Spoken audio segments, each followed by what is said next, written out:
आपको लिए चलते हैं शोबिस की दुनिया की जानिब। महविश हयात बेमिसाल स्टार और ब्लॉकबस्टर प्रोजेक्ट्स रखने वाली एक मारूफ खातून सुपरस्टार हैं। अपनी ज़ाती ज़िंदगी को राजदारी की तहु में रखने वाली अदाकारा ने अपनी निजी ज़िंदगी के बारे में खुलकर बात की है, ख़ास तौर पर उनका लाजमी औसाफ के बारे में। उनका कहना था कि उनका लाइफ पार्टनर एक मिसाली आदमी होना चाहिए।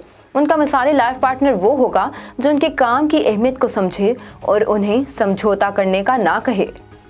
मारूफ पाकिस्तानी अदाकार गौहर रशीद ने अपने नाना के हवाले से एक बड़ा इंकशाफ किया है। एक इंटरव्यू में अदाकारा ने बताया कि मशहूर आलिम दीन अल्लामा गुलाम अहमद परवेज़ उनके नाना हैं। दौरान इंटरव्यू गौहर रशीद का कहना था कि मेरे होश संभालने तक नाना अल्लामा गुलाम अहमद परवेज़ का इंतकाल हो चुका था, लेकिन उनकी जो तालीमात और जो नज़रिया था वो भी मेरा है। गौहर रशीद ने कहा कि हमने दीन को बहुत मुश्किल बना दिया है। हमारा दीन ऐसा नहीं, ये तो बहुत खूबसूरत और आसानियों वाला मजहब है। पाकिस्तानी अदाकारा मीरा ने कहा है कि अगर सलमान खान इन्हें शादी की पेशकश करते हैं तो वो इनकार नहीं कर पाएंगी।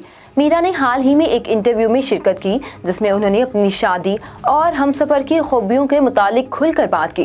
प्रोग्राम के दौरान एक मद्दाह ने मीरा से सवाल किया कि मीरा, आपने अभी तक शादी नहीं की और भारत में सलमान खान ने भी अब तक नहीं की। अगर सलमान भाई आपको शादी की पेशकश करें तो क्या आप कबूल करेंगी? मीरा ने जवाब दिया कि सलमान खान दुनिया भर में बहुत बड़े सुपरस्टार हैं। अगर वो मुझे शादी के लिए पूछेंगे तो मैं यकीनी तौर पर हाँ कहूँगी।